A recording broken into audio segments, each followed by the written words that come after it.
In the town of Virendal, tucked between silver hills and silent woods, the stars always shimmered just a little longer.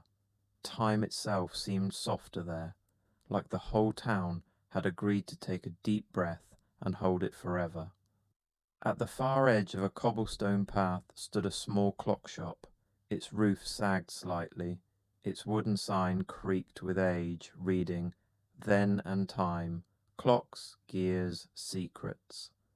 Inside, the walls were covered with clocks. Tall clocks, pocket clocks, clocks with glass faces, golden arms, carved moons, and ticking hearts, each one with its own rhythm, its own voice, but none of them loud. Time here didn't shout, it whispered. A boy named Elian lived above the shop. He was 15, quiet, curious, and kind. He'd been apprenticing with Master Then, the clockmaker, for almost 2 years now. Each morning he would oil the gears, polish the brass, and wind the clocks in a pattern only he knew.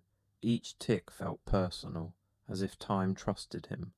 But Elian often wondered, where do old seconds go when they're done? One night, after a long rain had soaked the streets, and the fog had begun to curl in the alleyways, like sleepy ghosts, Elian heard a sound he didn't recognize. Tick, tick, tick. But it wasn't from any clock he knew. It was behind the wall. He followed the sound to the back of the shop.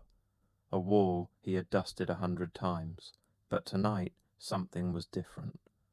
There, tucked behind an old shelf of spare springs and silent tools, was a hairline crack.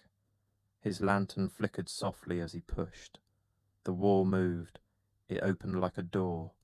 Behind it, a small hidden room glowed with soft amber light. Floating in the air, yes, truly floating, was a clock unlike any he had ever seen. It had no hands, no numbers, no gears, only one word, etched in silver. Wait. He stepped forward, barely breathing. The ticking became quieter, softer, more like a heartbeat than a machine. Elian sat down, crossed his legs, placed the lantern beside him, and he waited. The room felt warmer.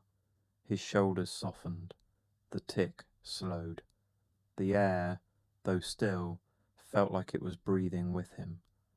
The clock glowed a little brighter, just enough to fill the space with golden calm. He didn't know how long he sat there.